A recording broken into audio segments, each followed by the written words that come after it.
11.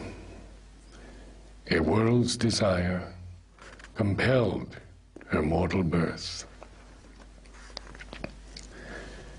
A world's desire compelled her mortal birth. One in the front of the immemorial quest, protagonist of the mysterious play in which the unknown pursues himself through forms and limits his eternity by the hours, and the blind void struggles to live and see. A thinker and toiler in the ideal's air, brought down to earth's dumb need her radiant power. His was a spirit that stooped from larger spheres into our province of ephemeral sight, a colonist from immortality, a pointing beam on earth's uncertain roads. His birth held up a symbol and a sign.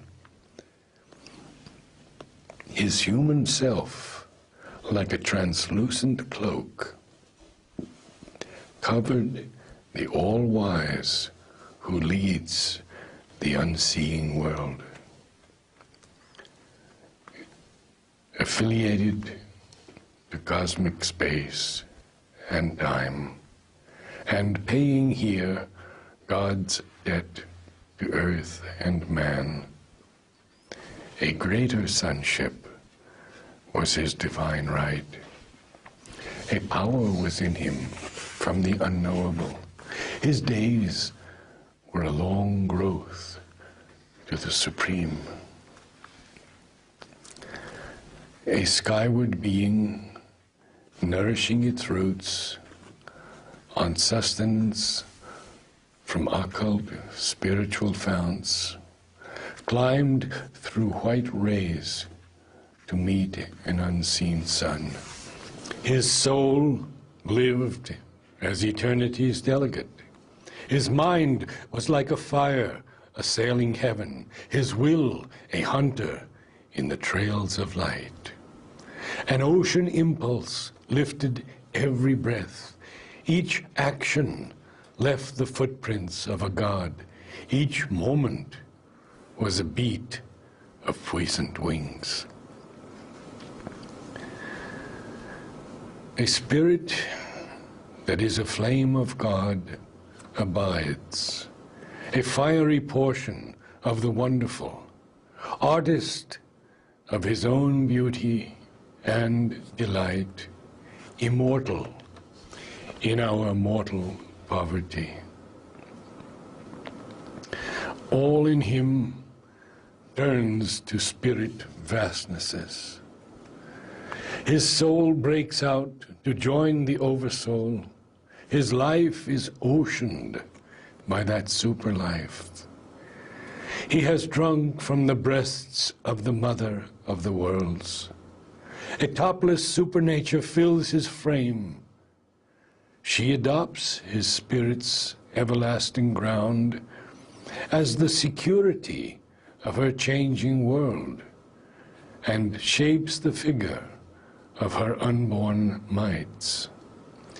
Immortally, she conceives herself in him. In the creature, the unveiled creatrix works. Her face is seen through his face, her eyes through his eyes. Her being is his through a vast identity. Then is revealed in man the overt divine. A static oneness and dynamic power descend in him, the integral Godhead's seals. His soul and body take that splendid stamp. Across our nature's borderline, we escape into supernature's arc of living light. This now was witnessed in that Son of Force. In him, that high transition laid its base. Original and supernal immanence, of which all nature's process is the art, the cosmic worker set his secret hand to turn this frail mud engine to heaven use. A presence wrought behind the ambiguous screen. It beat his soil to bear a titan's weight, refining half-hewn blocks of natural strength. It built his soul into a statued God. The masked, immaculate grandeur could outline, at travail in the occult womb of life, his dreamed magnificence of things to be.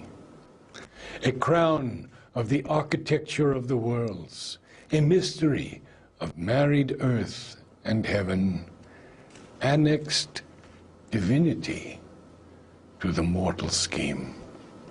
A seer was born, a shining guest of time.